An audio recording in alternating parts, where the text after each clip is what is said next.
Hello and welcome. Today we are diving deep into the incredible world of glycosides. Now, these are molecules that are, and I mean this literally, fundamental to our biology, from our DNA all the way to the medicines that keep us healthy. And it all comes down to the simple but powerful act of adding a sugar. So, let's kick things off with a big question. How in the world can something as simple as sugar be involved in, well, everything? Activating hormones, powering our cells, building our DNA, and even helping to mend a struggling heart? The answer, it turns out, is incredibly elegant, and it sits right at the heart of biochemistry. You see, the secret lies in a special kind of compound called a glycoside. The concept itself is pretty straightforward. You take a sugar and you link it to some other molecule. That other part we call an aglycone. But the real magic, the key to everything we're going to talk about, is that link itself. It's called the glycosidic bond, and this single connection is what unlocks a whole universe of new functions. Okay, so let's start right there with this foundational idea. We're about to see how this one specific type of chemical bond is responsible for creating a truly astonishing amount of biological diversity and function. It's pretty amazing. So this glycosidic bond, it really comes in two main flavors. First, you've got the O-glycosidic bond. This is where a sugar links up to a hydroxyl, or an OH group, like the ones you'd find on amino acids like serine or threonine.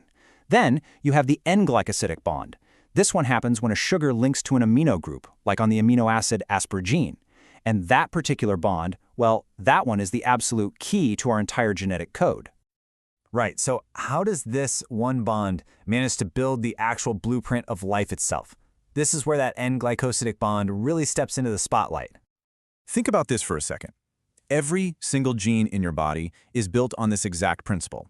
You take a sugar, it's deoxyribose for DNA or ribose for RNA, and you use that N-glycosidic bond to attach it to a nitrogenous base, like adenine or guanine. The molecule you get is called a nucleoside, and these are the fundamental little units that string together to literally make you. And here is where it gets even more brilliant. A small modification completely changes the game.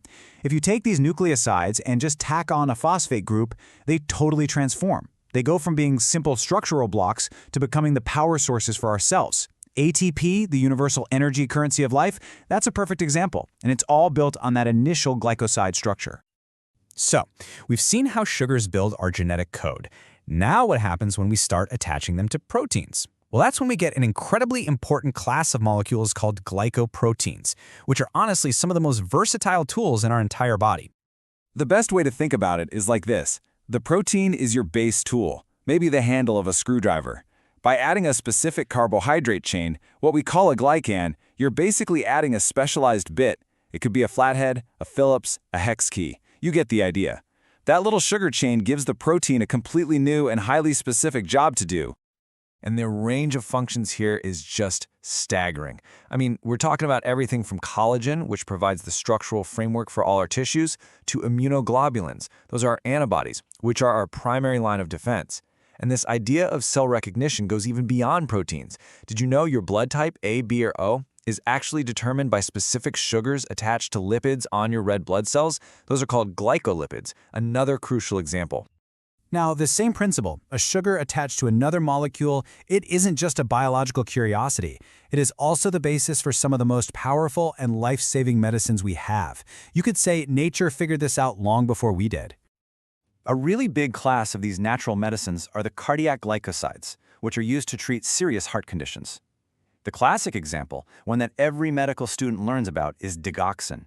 It was originally derived from the beautiful but potent foxglove plant.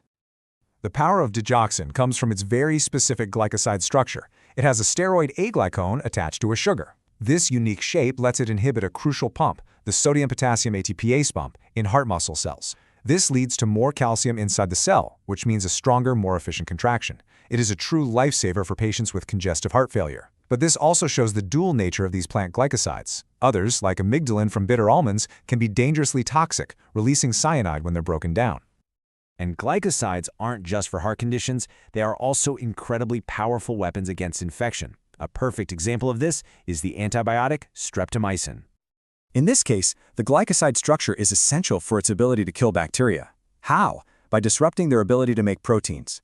For decades, streptomycin has been an absolute cornerstone in treating tuberculosis. a really devastating infectious disease. And again, it all comes back to the unique properties given to it by that sugar-aglycone combination. All right, so let's tie this all together. We have seen how one simple chemical principle, just linking a sugar to another molecule, has a profound and incredibly wide-ranging impact on both biology and medicine. We started with the N-glycosides that build our DNA and power our cells in the form of ATP. We saw how adding sugar chains to proteins and lipids creates these versatile tools for immunity and structure.